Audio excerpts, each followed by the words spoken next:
From an office window overlooking the platform, Margaret Sullivan watched the scene unfold with the careful attention of someone who understood that first impressions, even in a prison camp, could set the tone for everything that followed.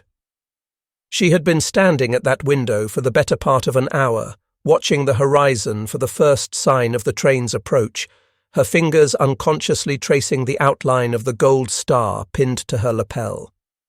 The metal felt cold against her fingertips, cold as the telegram that had arrived 3 months prior with news that her son Thomas would not be coming home from the Pacific Theatre, would never be coming home, would remain forever 22 years old in her memory while the world aged without him. She had volunteered for this assignment partly because someone needed to do it, and partly because throwing herself into work seemed preferable to sitting in her Boston apartment surrounded by photographs of a boy who would never grow into the man she had imagined him becoming.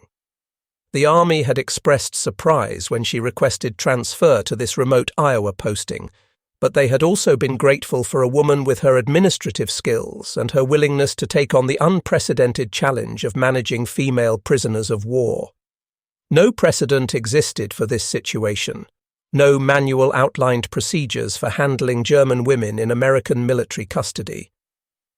Margaret had spent weeks researching international law, reading and rereading the Geneva Convention protocols until she could recite passages from memory, determined that if America was to hold these women, it would do so in a manner that demonstrated civilization's capacity to maintain standards even in wartime.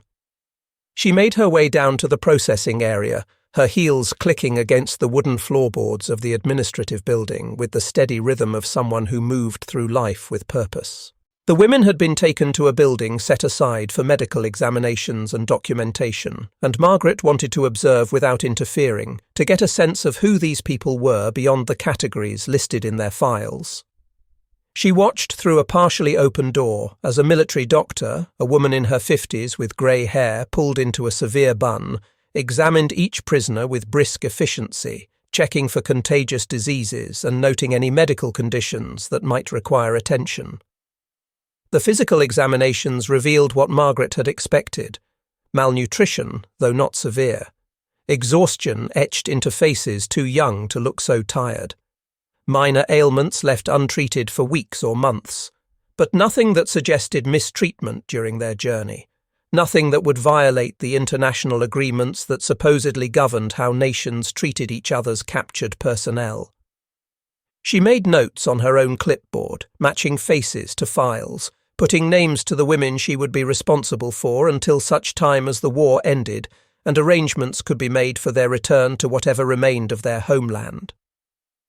By the time the sun reached its zenith, weak and pale behind clouds that promised snow before the month ended, the processing had been completed and the women had been escorted to their quarters. The barracks building stood apart from the main camp facility, where nearly 10,000 German men lived behind barbed wire and guard towers.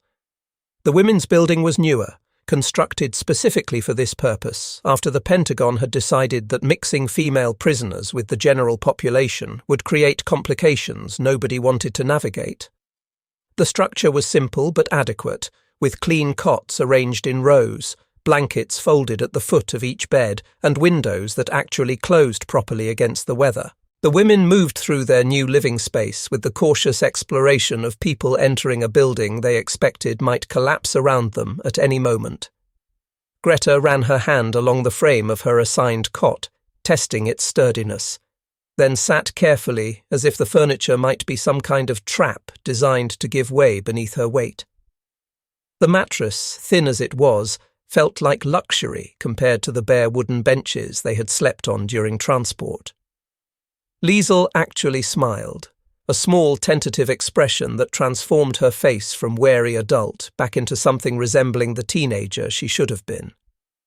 She bounced slightly on her cot, testing its resilience, and when it held firm, she bounced again with more confidence, drawing quiet laughter from several of the other women. The mess hall stood at the center of the auxiliary facility, a long building with windows running along both sides to let in natural light that would supplement the electric bulbs hanging from the ceiling. By noon, hunger had driven the women to gather near its entrance, waiting for whatever meal might be provided, hoping it would be edible and sufficient to quiet the gnawing emptiness that had become a constant companion during their weeks of travel. The doors opened to reveal long wooden tables arranged in neat rows, their surfaces scrubbed clean and set with metal plates and cups that bore the marks of institutional use but showed no signs of deliberate neglect or disrespect. The smell that greeted them was surprisingly pleasant, a rich aroma of vegetables and herbs simmering together in some kind of soup or stew. After weeks of cold rations and barely palatable provisions eaten from tins while cramped in railway cars, the prospect of a hot meal seemed almost unbelievable. They filed in silently, taking seats at the tables with the self-consciousness of guests at a formal dinner who were not entirely certain they belonged among the invited. Guards stood along the walls, their presence a reminder that this was still a prison camp, but their postures suggested watchfulness rather than hostility, observation rather than intimidation. From the kitchen emerged a man whose presence commanded attention despite the simplicity of his white apron and cook's cap. Sam Washington moved with the fluid economy of motion that comes from years spent in professional kitchens, his dark hands steady as they gripped the handles of a large soup pot that he carried to the serving line, with the ease of someone who understood exactly how much weight he could manage. He was not a young man, somewhere in his late 40s or early 50s, with grey threading through the close-cropped hair visible beneath his cap and lines around his eyes that spoke of laughter and sorrow both. His face held an expression of concentration as he began ladling soup into bowls, each portion measured with the precision of someone who took pride in ensuring fairness in his distributions. The soup itself was simple but nourishing, a vegetable broth thick with carrots and potatoes and onions, seasoned with herbs that Sam had carefully selected from the camp's supply stores. The women ate slowly at first, testing each spoonful as if expecting some unpleasant surprise, but the food proved to be exactly what it appeared, honest and filling and prepared with the kind of care that transcended mere obligation. Conversations began to emerge in quiet German, murmured exchanges about the unexpected quality of the meal, speculation about whether this treatment would continue or proved merely a temporary gesture meant to lull them into complacency. Then Sam returned from the kitchen carrying a tray loaded with golden squares that steamed slightly in the cool air of the dining hall. He moved from table to table, placing one square beside each woman's soup bowl with the same careful attention he had given the soup itself. The bread, if that was what it was supposed to be, looked unlike anything the German women had ever encountered. Its colour was wrong, too yellow, almost the shade of egg yolks or butter rather than the brown or white they associated with proper bread. Its texture appeared coarse, crumbly, nothing like the dense loaves they had known in Germany or the crisp rolls that had once been sold in Hamburg's bakeries, back when there was wheat flour to make them. The first woman to receive a piece picked it up gingerly, turning it over in her hands as if examining an artifact from some alien culture. She broke off a small corner and brought it to her nose, sniffing cautiously. The smell was unfamiliar, sweet but also earthy, carrying notes of something that reminded her of animal feed more than human food. She nudged the woman beside her, whispering in rapid German, "Have you ever seen anything like this?" "What do you suppose it is?" The whispers spread from woman to woman, each one examining her portion with growing bewilderment. Greta, sitting at the head of one table in the informal position of leadership she had assumed, picked up her piece with the careful attention of a scientist studying an unknown specimen. She broke it apart, watching how it crumbled into granular pieces rather than tearing cleanly like proper bread should. She brought a small piece to her mouth and chewed thoughtfully, her expression cycling through surprise, confusion, and something approaching disbelief. "Das ist kein Brot," she exclaimed, her voice carrying across the suddenly silent mess hall with the clarity of a teacher making an important point to a classroom. The words hung in the air like an accusation, though she had meant them merely as an observation, a statement of fact about this strange yellow substance that bore no resemblance to any bread she had ever encountered. "This is not bread," she repeated in English, holding up the piece as if presenting evidence that might require examination and explanation. What happened next would be remembered by everyone in that room for the rest of their lives, though they would remember it differently depending on which side of the cultural divide they stood. The German women, hearing Greta's pronouncement and seeing the yellow crumbly substance in their own hands, began to laugh. It was not cruel laughter, not meant to mock or belittle, but the genuine amusement of people confronted with something so unexpected that humour seemed the only appropriate response. They had been prepared for brutality, for starvation rations, for treatment that would confirm every terrible thing they had been told about American prison camps. Instead, they had been given clean quarters, hot soup, and this bizarre yellow substance that someone apparently expected them to accept as bread.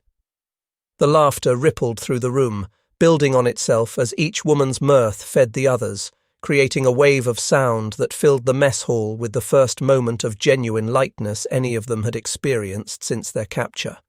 Liesel actually giggled, a sound so young and carefree that it seemed impossible it could emerge from someone wearing a prison camp uniform. Others joined in, their laughter tinged with relief and bewilderment and the strange giddiness that sometimes emerges when tension finds an unexpected release. But in the kitchen doorway, Sam Washington stood frozen, his face undergoing a transformation that anyone watching would have recognized as the physical manifestation of profound hurt. His eyes, which moments before had held the quiet satisfaction of a craftsman presenting his work, went flat and hard. His jaw clenched tight enough that the muscles stood out in sharp relief against his skin. His hands, which had been relaxed at his sides, curled into fists that trembled slightly with the effort of restraining whatever impulse wanted to emerge. He had spent the morning preparing that cornbread, using ingredients carefully rationed from his supplies, adding butter that should have been saved for other purposes, creating something he had intended as a gesture of welcome, a taste of American comfort that might ease the homesickness he recognized in these women's eyes, because he understood what it meant to be far from home and family. The laughter continued, oblivious to his pain, and Sam turned back into the kitchen with movements that had lost all their earlier grace.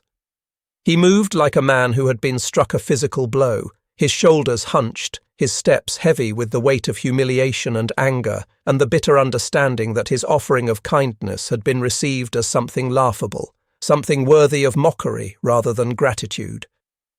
Behind him, the laughter began to fade as the women returned their attention to their soup, the cornbread forgotten on plates, left to grow cold and harder than it already was.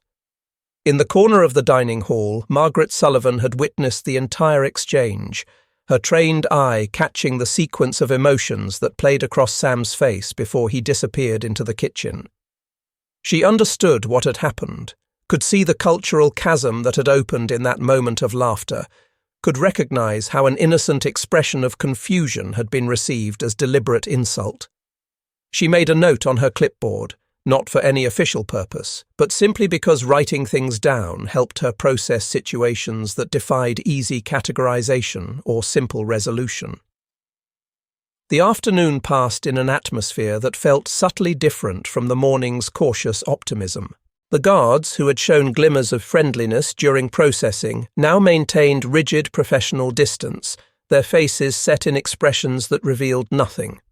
They performed their duties with mechanical efficiency, checking locks and conducting counts and responding to questions with single-word answers that discouraged further conversation. The women, for their part, seemed to sense that something had shifted, though most could not identify exactly what or why. They moved through the remaining hours of their first day with growing uncertainty, wondering if their laughter had somehow violated some unspoken rule, if they had failed some test they had not known they were taking.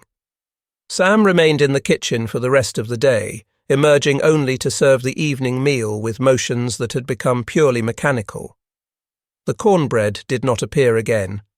In its place came sliced white bread from the commissary, uniform pieces that tasted of nothing and satisfied hunger without providing any pleasure in the eating.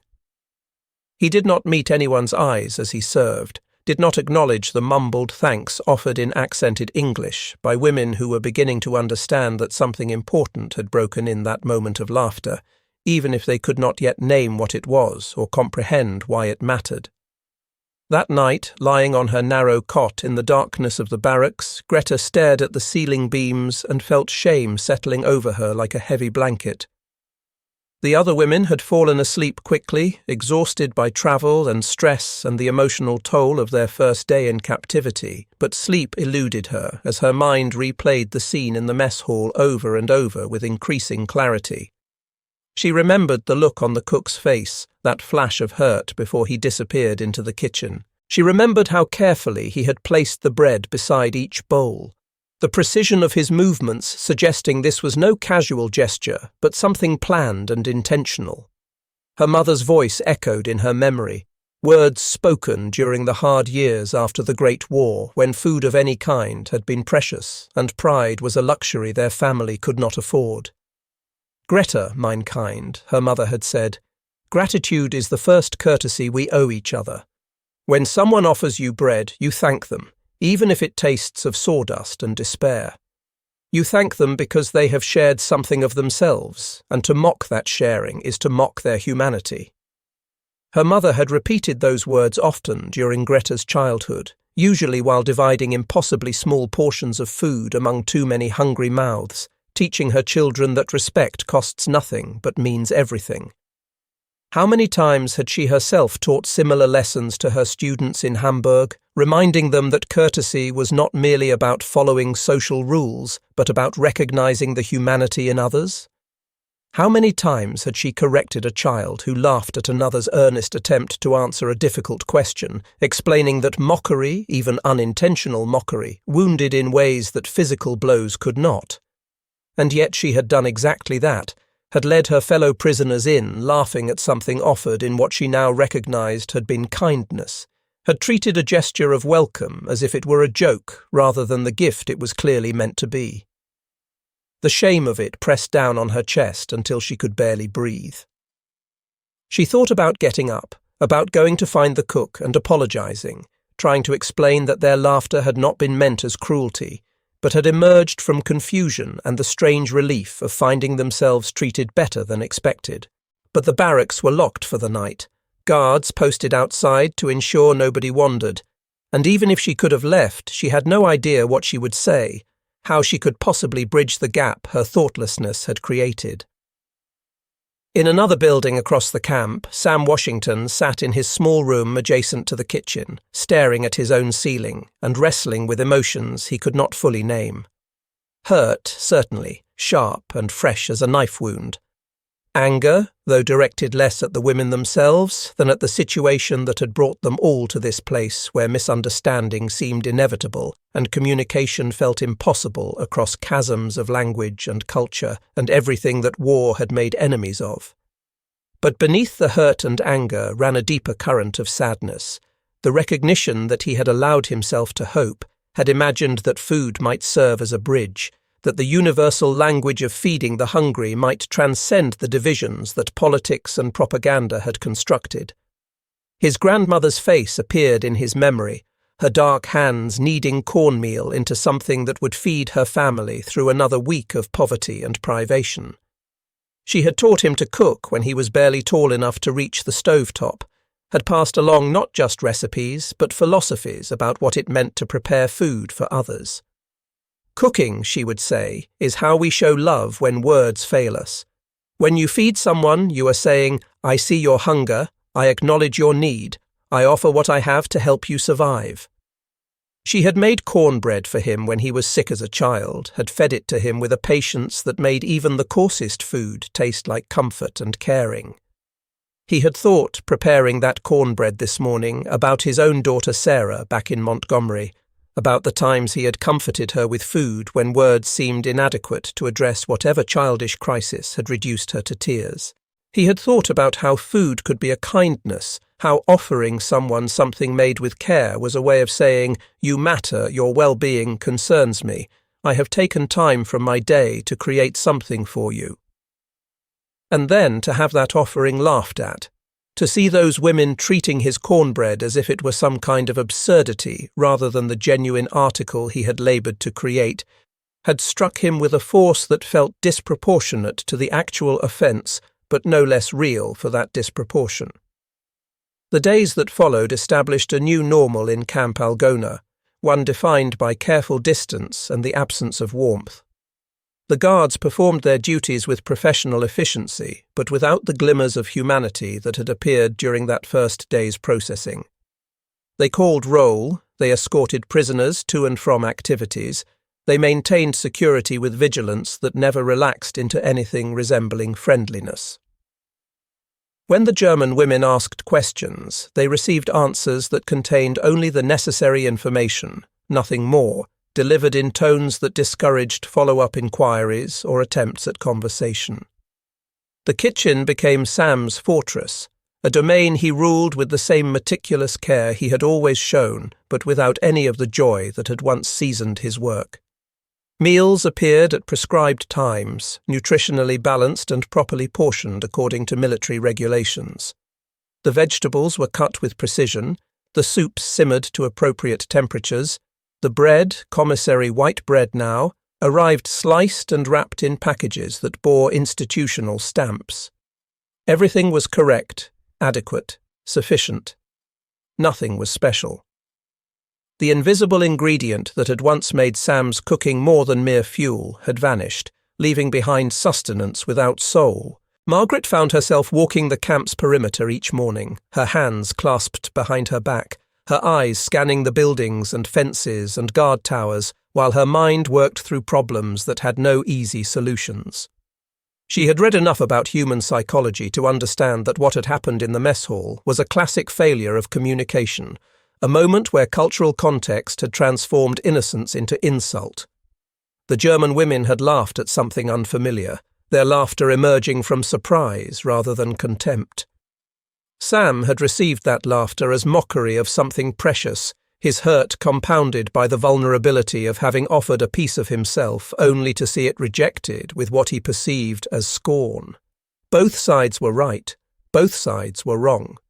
The women had not meant cruelty, but their laughter had been cruel nonetheless. Sam's hurt was legitimate, but his withdrawal punished people who had not intended harm.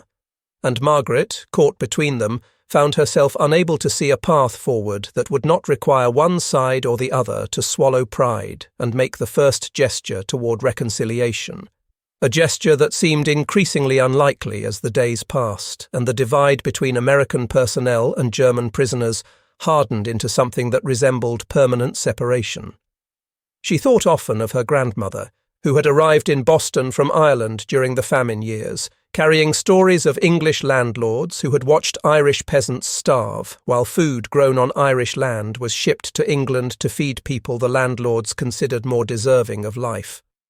Her grandmother had spoken of hunger not as mere physical emptiness, but as a form of violence, a denial of basic humanity that said more about the withholders of food than it did about those who starved. The English, her grandmother had said with bitterness that never entirely faded despite the passage of decades, looked at our hunger and saw not suffering, but proof that we deserved to suffer, that we were lesser creatures whose deaths were regrettable perhaps, but not truly tragic. That history made Margaret particularly sensitive to questions of food and dignity, to the ways that feeding or failing to feed people carried messages about their worth. She understood that Sam's cornbread had been more than bread, that his offering had carried meanings that transcended nutrition. She understood equally that the German women's laughter had emerged from a context where American food seemed bizarre and inexplicable, where expectations of brutality made kind gestures feel suspicious or confusing. But understanding both perspectives did nothing to bridge the gap between them, did nothing to address the hurt that had settled over the camp like the cold that intensified with each passing day as autumn surrendered to winter. In the German women's quarters, a different kind of struggle was taking place. Greta had begun holding informal meetings in the evenings, gathering her fellow prisoners around her bunk to discuss not just their immediate situation, but larger questions about how they should conduct themselves during their captivity. Some among them argued for maintaining strict distance from their captors, for minimal interaction beyond what regulations required, for preserving their dignity through aloofness and refusal to engage with American personnel except when absolutely necessary. Others, particularly younger women like Liesel, questioned whether such isolation served any useful purpose. They were here. They were prisoners. Nothing would change those facts. But they were also being treated with a level of respect that contradicted everything they had been taught to expect about American brutality and lawlessness.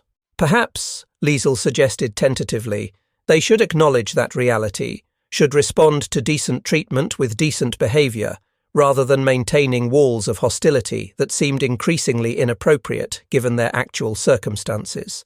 Greta listened to these debates with the patience of a teacher who understands that real learning happens through discussion rather than lecture.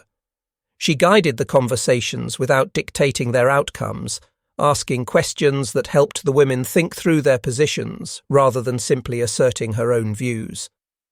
But privately, lying awake at night, she grappled with her own shame about the cornbread incident and her growing conviction that their laughter had violated something important, had damaged a possibility for connection that might never be repaired. The breakthrough began not with grand gestures, but with newspapers. Margaret, acting on instincts shaped by her own grandmother's insistence that education was the key to rising above circumstances, arranged for copies of the Des Moines Register to be delivered to the women's quarters 3 times per week. The official justification was that access to news was a right guaranteed under Geneva Convention provisions for prisoner welfare. The unstated purpose was to provide these women, many of whom had been teachers or students or professionals before the war, with intellectual stimulation that might prevent the kind of mental deterioration that came from having nothing to occupy minds accustomed to active engagement with the world. Greta seized on the newspapers with an eagerness that surprised even herself. Here was something purposeful she could do, a way to use skills that had defined her identity before capture had reduced her to merely another body in a prison camp uniform. She organised reading groups, gathering the women each afternoon to work through articles together, practicing pronunciation and discussing unfamiliar vocabulary and puzzling through American idioms that seemed designed to confuse non-native speakers. The sessions became the highlight of everyone's day, moments when they could feel like students and teachers again, rather than prisoners and captives. "Listen to this passage," Greta would say, her finger tracing lines of text while the others leaned in to see. "The farmer says that corn is not just for livestock in America. It feeds people too. See how the sentence structure works? They use feed where we might say nourish, but the meaning is similar even if the connotation differs slightly." She would explain the subtle differences between similar words, the ways that English played with synonyms to create shades of meaning that German handled differently. The other women absorbed these lessons with gratitude that went beyond mere appreciation for language instruction. The classes represented normalcy, a return to patterns of learning and teaching that connected them to their lives before war had disrupted everything. Liesl proved particularly gifted at languages, her young brain still flexible enough to absorb new grammatical structures with relative ease. She began experimenting with English phrases, trying them out on the guards during daily interactions, stumbling through conversations that grew more fluid with each attempt. From the kitchen, Sam watched these informal classes with interest. He tried to hide behind the pretense of cleaning tables that were already spotless. He found himself lingering in the dining hall longer than necessary, ostensibly wiping surfaces, but actually listening to Greta's patient corrections and gentle encouragements. There was something familiar in her teaching style that reminded him of his own mother, who had led Bible study classes at their church in Montgomery with the same combination of firmness and kindness, the same ability to make learning feel like welcome discovery rather than tedious obligation. He noticed how the women's English improved daily, how they began offering greetings in the morning with increasing confidence, how thank you emerged more naturally from lips that had struggled with the unfamiliar sounds of English consonants. He saw Liesl attempt a joke in English one morning, something about the weather being cold enough to freeze words before they could leave your mouth, and watched her face light up with delight when Corporal Mitchell laughed at the humour rather than simply acknowledging her effort politely. The thaw came gradually, almost imperceptibly at first, like ice melting from the edges inward rather than breaking all at once. Sergeant Riley mentioned during one morning's roll call that card games were held in the recreation hall several evenings per week, and that prisoners were welcome to participate if they wished to learn American games. His tone suggested this was a routine announcement, nothing special, but Margaret had carefully orchestrated the invitation after observing the increasing restlessness among women who had no activities to occupy their evenings beyond the language classes and their own increasingly circular conversations about topics that had been exhausted through repetition. The first evening, only 3 women appeared at the recreation hall, moving through the door with the tentative steps of people entering a space where their welcome remained uncertain. But the guards present greeted them with nods and gestures toward the table where cards had been laid out, and within minutes Corporal Mitchell was patiently explaining the mechanics of poker with the same careful attention to detail he might have used teaching his younger siblings back on the Nebraska farm where he had grown up. Full house means 3 of one kind and 2 of another, he explained, laying out cards to illustrate. Beats 2 pair, loses to 4 of a kind, or a straight flush. Liesl giggled when she managed to assemble what Mitchell told her was a flush, all cards of the same suit arranged in her hand like a small victory. She tried pronouncing the English terms, her Bavarian accent transforming straight flush into something that sounded more musical than the original phrase, like straight river flowing. The guards smiled at her effort rather than mocking her accent, and soon other women were joining the games, the recreation hall filling with the sounds of shuffling cards and mixed German-English conversations that somehow managed to communicate meaning despite the language barriers. These small bridges, fragile as they were, began to create pathways for more substantial connection. Guards who had maintained rigid distance started acknowledging the women with brief greetings when passing in corridors. The women, for their part, began to see their captors as individuals rather than interchangeable representatives of an enemy nation. Names replaced ranks in casual conversations. Personal details emerged in fragments, mentions of hometowns and families and lives that existed beyond the war that had brought them all to this unlikely meeting ground in rural Iowa. But the real transformation began with illness. Liesl, who had seemed the healthiest and most resilient among them, collapsed during morning roll call on a Thursday when November had settled into its routine of grey skies and biting winds. One moment she stood in line.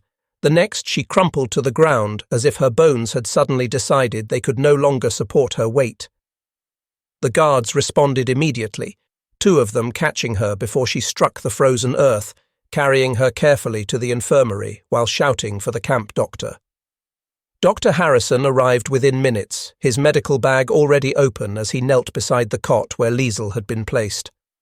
His examination was swift and thorough, professional hands checking pulse and temperature and breathing, while his face showed the concentration of someone trained to recognize patterns of illness. When he straightened, his expression carried concern that made Greta's chest tighten with fear she struggled to control. "Influenza," he pronounced, the word falling into the small room with the weight of serious diagnosis. "She's burning up with fever, and her lungs sound congested. She needs complete rest, plenty of fluids, and careful monitoring. If the fever doesn't break within the next day or 2, we could be looking at complications." He paused, meeting Greta's eyes with directness that respected her intelligence enough to be honest. "Pneumonia is a real risk with influenza, especially in someone who's been under stress and hasn't been eating as well as they should. We'll do everything we can, but the next 48 hours will tell us a lot." Greta nodded, her throat too tight for words, her mind filling with images of her own students who had fallen ill during the war years when medical care had become increasingly scarce and winter illnesses that should have been mere inconveniences sometimes turned deadly. Liesl was so young, barely more than a girl, thrust into circumstances no teenager should have to navigate. The thought of her dying here, so far from her family, so far from anything that might have given her life meaning beyond this absurd situation, seemed intolerable in ways Greta could not articulate even to herself. In the kitchen, Sam heard about Liesl's illness through the informal network of communication that operated among camp personnel. His first thought was purely professional, wondering if there was anything in his kitchen that might help, any food that could provide comfort or support recovery. But his second thought carried him back decades to Montgomery, to his own daughter Sarah lying pale and fevered in their small apartment while he paced the floor and his grandmother sat beside the bed with the calm of someone who had seen fever many times and knew both its dangers and its rhythms. His grandmother had made something during Sarah's illness, a simple preparation of cornbread soaked in warm milk with honey, soft enough that even a child who could barely swallow could get it down, sweet enough to tempt an appetite destroyed by fever. Sarah had eaten it in small spoonfuls, and his grandmother had insisted it was this food that had helped break the fever, that had given Sarah's body the strength it needed to fight through the illness and emerge on the other side, weak but recovering. Sam stood in his kitchen that afternoon, his hands moving through familiar motions before his conscious mind had fully decided on a course of action.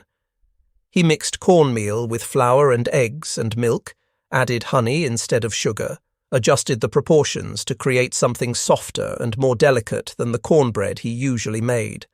While it baked, he warmed milk on the stove, testing its temperature with careful attention to ensure it would be soothing rather than scalding.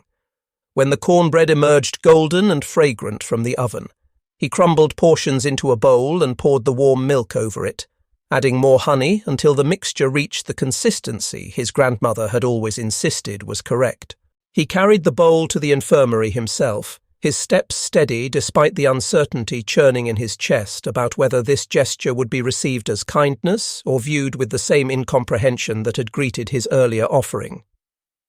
Liesl lay on a narrow cot, her face flushed with fever, her breathing shallow and laboured in a way that reminded Sam too vividly of how fragile life could be, how quickly it could slip away despite all efforts to hold on to it. Greta sat beside the bed, her hand resting on Liesl's forehead in a gesture that seemed both futile and necessary, as if physical touch might somehow anchor the girl to consciousness and health. She looked up when Sam entered, her expression cycling through surprise and wariness, and something that might have been desperate hope that anyone, even this cook whose kindness she had unknowingly mocked, might have something that could help. "Bitter," Liesl whispered, the German word for please slipping out before she could catch it, before fever-clouded thinking could remind her to attempt English. Sam set the bowl on the small table beside the cot and pulled a chair close, sitting with the ease of someone who had spent many hours at the bedsides of sick children. "It's okay," he said softly, his voice carrying the gentle authority of a parent soothing a frightened child. "I brought you something my grandmother always made when I was sick as a boy. She swore it could cure anything that ailed a child, and I've yet to see her proven wrong." He lifted the spoon carefully, making sure it held just the right amount. "Just try a small bite. See if you can get it down." Liesl's eyes, glazed with fever, focused on the spoon with effort that seemed to require all her strength. Something in Sam's expression, in the worried gentleness that transcended language and nationality and all the divisions that war had constructed between them, made her open her mouth with the trusting obedience of a child who recognized care when she encountered it.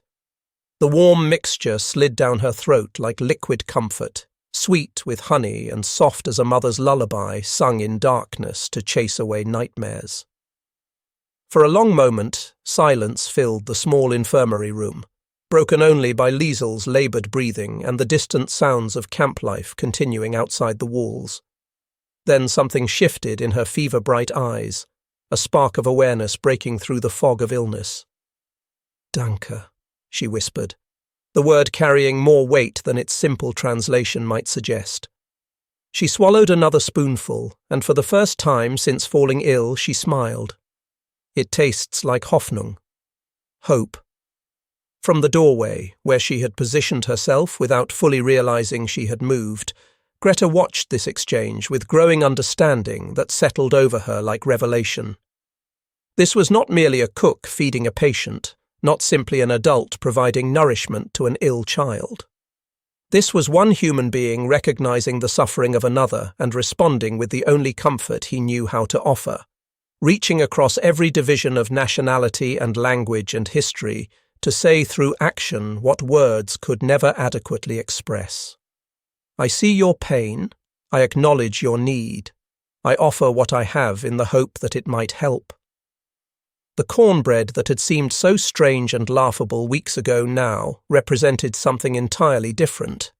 It was not failed bread, but a different kind of bread, born from different circumstances and different needs, created by people who had learned to make sustenance from what was available rather than giving up in the face of scarcity. It was survival made edible, hope transformed into something that could be held in hands and consumed to give strength for facing another day of uncertainty. Greta felt tears prickling at the corners of her eyes, tears born from multiple sources that tangled together until she could not separate shame from gratitude from the relief of witnessing simple kindness after so many months of witnessing cruelty or indifference. She had mocked this food, had led others in laughing at something she did not understand, had treated a gesture of welcome as if it were a joke rather than the offering of hospitality it had clearly been meant to represent. And yet here was this man, whose pride she had wounded through her thoughtlessness, sitting beside Liesel and patiently feeding her spoonfuls of the same food, transformed now into medicine, into comfort, into a declaration that caring transcended the artificial boundaries that war had tried to construct between enemies. The letter-writing privileges arrived during the third week of November, announced by a Red Cross representative whose official documents bore stamps and seals that testified to the international bureaucracy that governed even the smallest aspects of war. Margaret gathered the women in the mess hall to explain the new policy, her voice carefully neutral as she outlined the rules that would govern this limited permission to communicate with the world beyond the barbed wire and guard towers. You will each be permitted to write 1 letter per month to immediate family members, she explained, her eyes scanning the faces before her and seeing the desperate hope that transformed expressions from resignation to something approaching joy. All letters will be reviewed by military censors for security purposes, but personal messages will be transmitted through appropriate international channels to reach your families in Germany. You may write in German, and you should keep your messages focused on personal matters rather than military or political topics. Greta felt something loosen in her chest, some knot of tension that had been pulled tighter with each passing day of silence from home. 4 months had passed since she had last heard from her sister Anna in Hamburg. 4 long months during which anything might have happened to Anna or to Anna's children, or to the entire neighbourhood where Greta had grown up and learned to teach and built a life that war had swept away as casually as wind might scatter papers from a desk.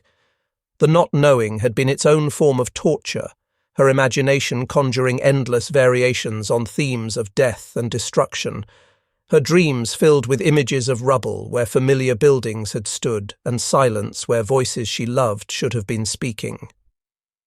The women spent the following days composing their letters with the focused intensity of artisans creating precious objects that might be the only things they produced that truly mattered. Each word was weighed and considered, tested against multiple meanings and implications, measured for its capacity to carry love and reassurance across an ocean to reach people who might be suffering their own agonies of uncertainty about whether daughters or sisters or mothers captured by the Americans remained alive somewhere beyond the reach of communication. Greta wrote and rewrote her letter to Anna at least a dozen times, struggling to find language that would convey both truth and comfort, that would let her sister know she was safe without dwelling on details that might increase worry rather than alleviating it. Her final version, written in careful script on the official Red Cross stationery that carried weight beyond its physical substance, tried to balance honesty with the kind of gentle reassurance one might offer to someone standing at the edge of a precipice. Liebe Anna, she wrote, her pen moving steadily across the page.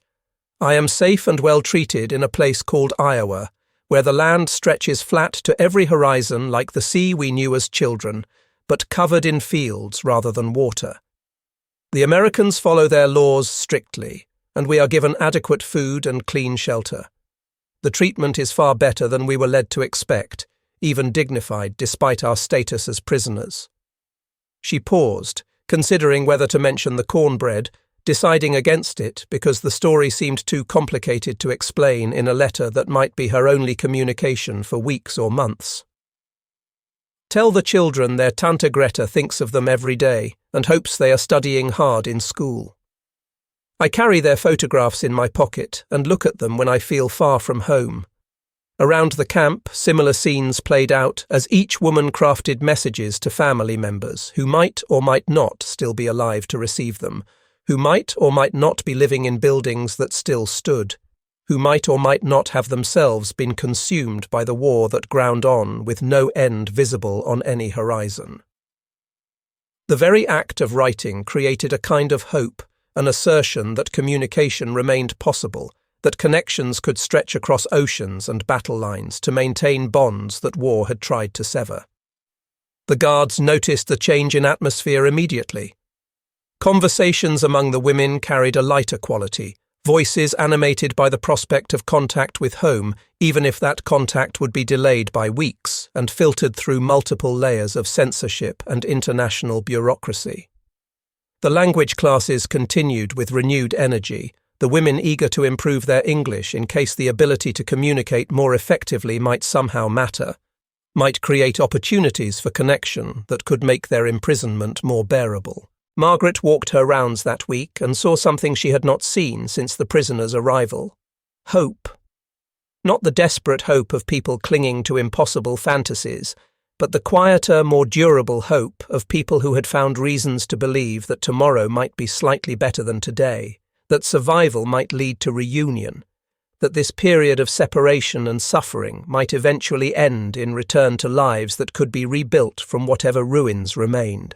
Sam found himself humming in the kitchen again, old spirituals that his grandmother had taught him, songs about crossing rivers and climbing mountains and enduring hardship with faith that eventually the journey would lead somewhere worth reaching.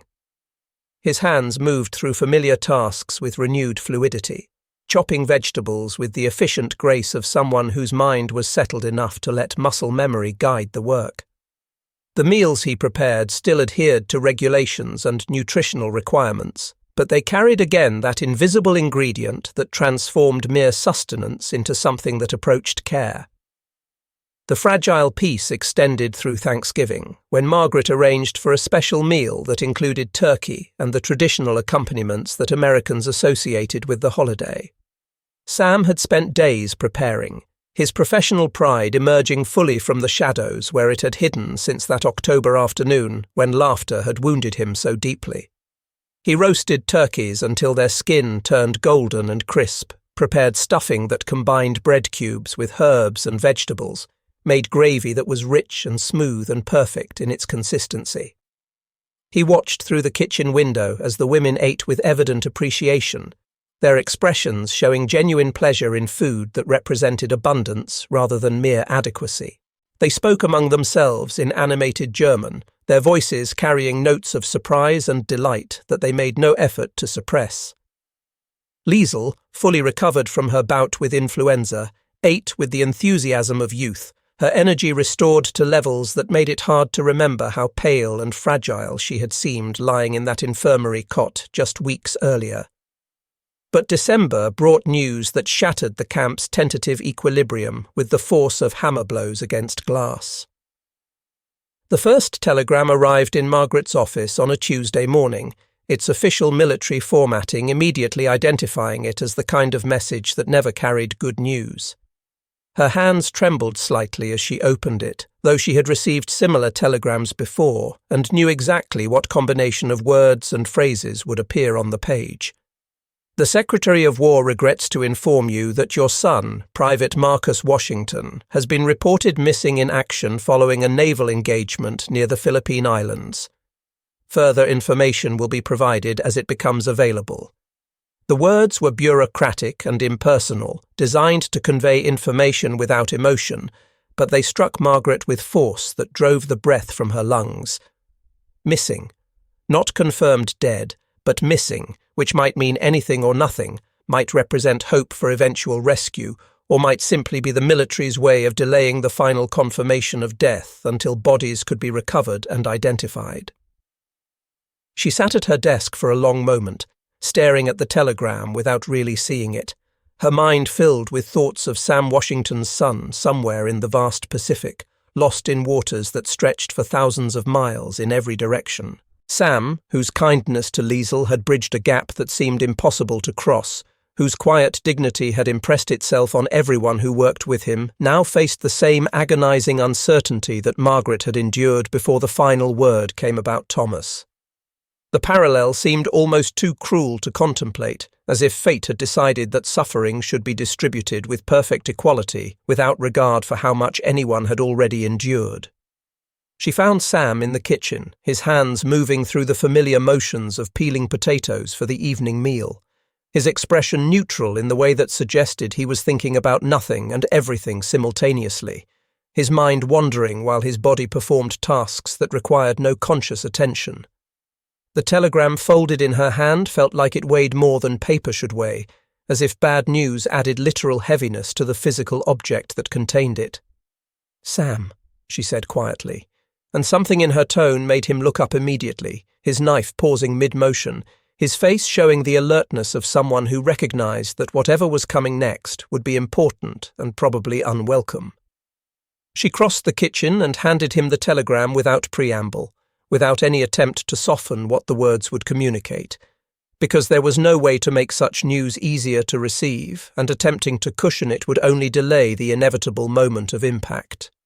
He read it slowly, his lips moving slightly as if sounding out the words might change their meaning or reveal some hidden message that contradicted what they seemed to say.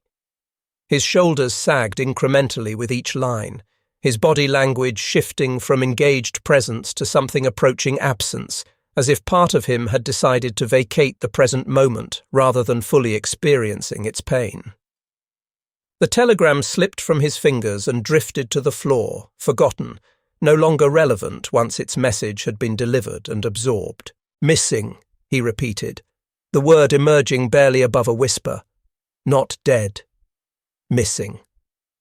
Margaret heard in his voice the same desperate clinging to the slim possibility that missing might mean eventually found, might mean held prisoner somewhere but alive, might mean anything except the permanent absence that death represented.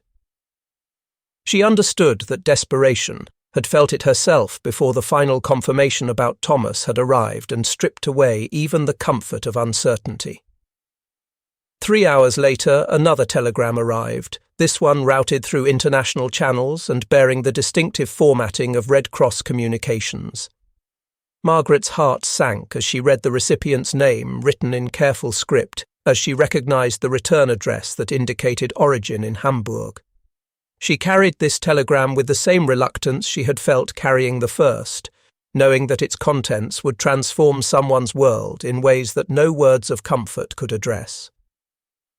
She found Greta in the common room, helping Liesl practice English pronunciation, their voices creating a small island of normalcy in a world that seemed increasingly determined to prove that normal no longer existed as a viable concept.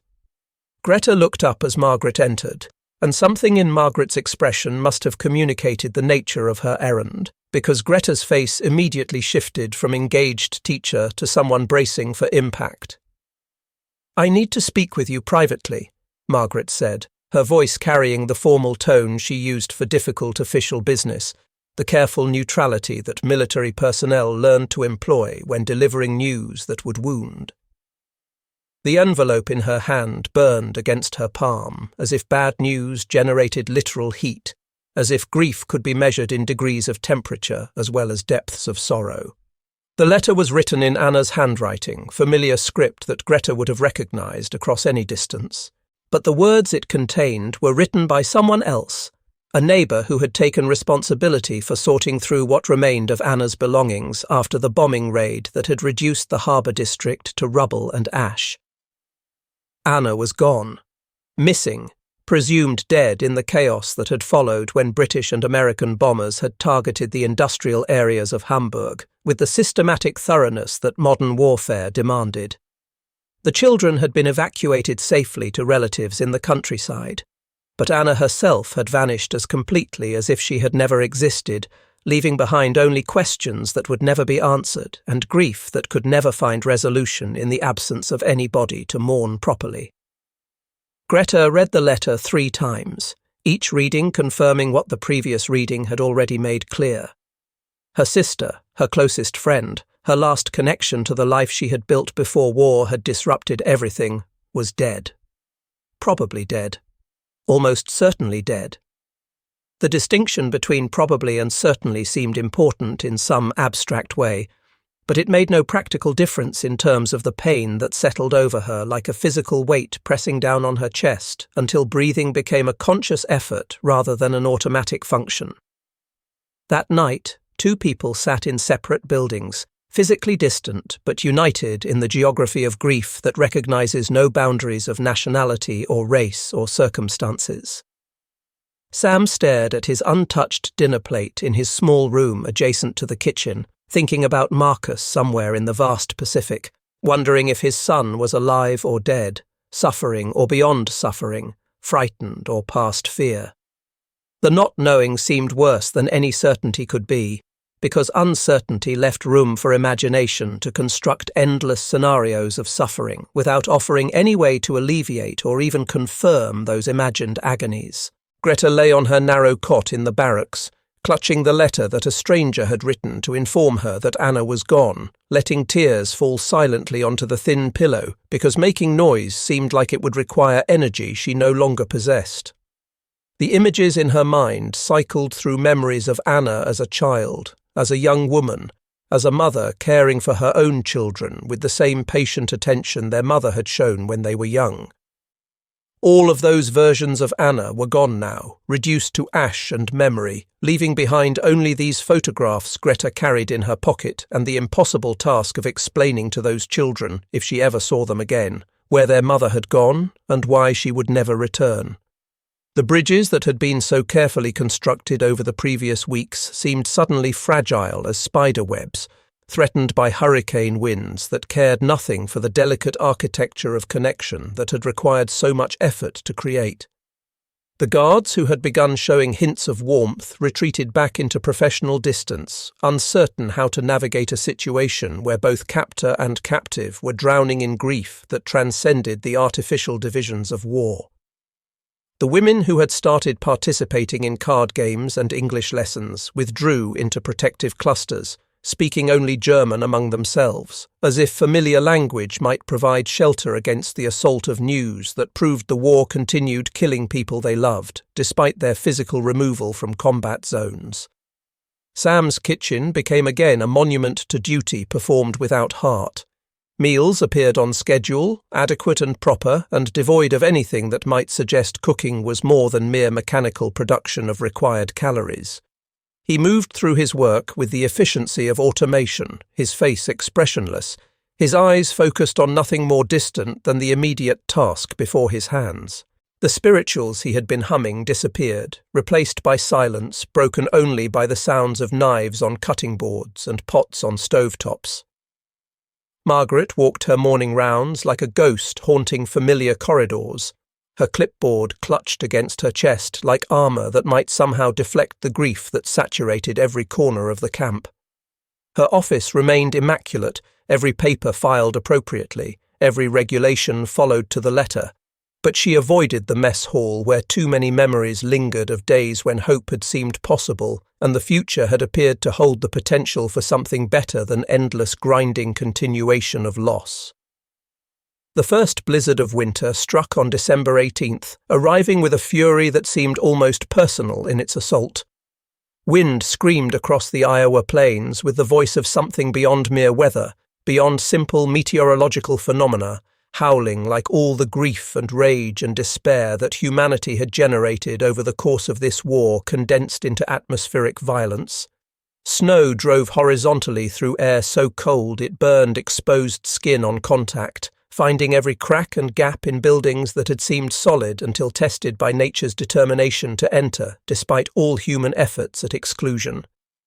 By evening, the camp's heating system had failed under the assault, pipes freezing and bursting, boilers choking on inadequate fuel, until the buildings became little more than shells, offering minimal protection against temperatures that dropped to levels where survival itself became uncertain. Emergency protocols activated with military precision, guards and prisoners alike responding to the immediate threat with the focus that crisis demands. Everyone was moved to the mess hall, the largest building with the most robust heating capacity, the only space that seemed likely to remain warm enough to sustain life through the night. Improvised braziers appeared as if by magic, metal drums transformed into fire pits that threw dancing shadows against walls while smoke rose towards ceiling vents that struggled to manage the volume being produced. Guards and prisoners huddled together without regard for the careful distances that had been maintained, drawn toward the heat sources with the instinct of any living thing seeking warmth when cold threatened to become deadly. Blankets materialized from supply stores, distributed based on need rather than status, thick wool covering shivering shoulders without consideration for which flag those shoulders had once pledged allegiance to. In this forced intimacy, the invisible barriers that had separated Americans from Germans began to dissolve with the same inevitability that ice melts when brought near fire. Coffee appeared from guards' personal supplies, passed hand to hand until everyone who wanted warmth in liquid form had received it. Extra blankets offered by German women to American soldiers who looked particularly frozen. The artificial constructs of captor and captive seemed absurd when measured against the democratic threat of hypothermia that would kill indiscriminately if given the opportunity. Liesl broke the silence that had settled over the huddled mass of humanity, her voice emerging soft and tentative as a bird testing the air before committing to flight. She began humming, notes that carried no words initially, but communicated something that transcended language. The melody was Stille Nacht, a song born in Austria over a century before, spreading across the world to become somehow both specifically Austrian and universally human, carrying meanings that shifted based on who sang it and why, but always speaking to some fundamental longing for peace, for home, for the end of suffering. Silent night, holy night. Sam's voice joined hers without conscious decision, his bass providing foundation for her soprano, English words flowing to the same melody that Liesl's humming had outlined. All is calm, all is bright. His voice cracked slightly on bright, emotion breaking through the careful control he had maintained for weeks, but he continued anyway because stopping seemed impossible once the song had begun, because the music demanded completion, regardless of whether his voice could carry it properly. Margaret's voice added itself to the growing chorus, followed by guards who remembered Christmas carols from childhoods when the world had seemed safer and futures had appeared to hold promise rather than merely containing continuation of present hardship. Round yon Virgin Mother and Child. The German women contributed their own words to the same tune. Stille Nacht, Heilige Nacht, different language expressing the same hope, different syllables carrying the same yearning for something better than the present moment offered. In that space, surrounded by fire and snow and people who had every reason to maintain enmity but who found themselves instead creating harmony, the mess hall became a cathedral. Not a Christian cathedral specifically, though the song they sang emerged from Christian tradition, but a cathedral in the broader sense of any space where humans gather to acknowledge something larger than their individual selves, something that connects them across every division that history and politics and circumstance might construct. As the final notes faded, carried away by wind that still howled outside the walls, Greta rose from her position near one of the improvised fires. She moved with purpose through the huddle of bodies, her steps carrying her toward the kitchen where supplies waited in darkness. She paused at the threshold, her hand on the doorframe, looking back toward where Sam sat surrounded by American personnel, but isolated in his grief as completely as she felt isolated in hers. "Please," she said, her voice cutting through the quiet with careful pronunciation of English words she had practiced until they no longer felt entirely foreign in her mouth. "Teach me to make cornbread." Each word emerged separately, weighted with significance beyond its literal meaning, carrying an unspoken apology and request for forgiveness and acknowledgement that understanding could bridge gaps that seemed impossible to cross. Sam stood slowly, his body protesting the cold and the hours spent sitting on hard floors, but something in Greta's tone reaching through the numbness that grief had created around his heart. He moved toward the kitchen, and together they entered the darkness until Sam found matches and lit the gas burners. Light bloomed warm and golden around them as he began gathering ingredients, his hands moving with the certainty of muscle memory, while his voice, quiet and gentle as a father teaching a child, began explaining not just what cornbread was, but what it meant. "The first thing you need to understand," he said while measuring cornmeal into a bowl, "is that cornbread isn't trying to be wheat bread. It's its own thing entirely, born from making do with what you have rather than giving up because you can't have what you want." He poured the golden granules, letting them flow through his fingers so Greta could see their texture and weight. "My grandmother used to say cornbread is honest food. It doesn't pretend to be fancy. It doesn't dress itself up as something it's not. It just fills your belly and reminds you that surviving is its own kind of victory." Outside, the wind continued its assault against walls that held firm despite the onslaught.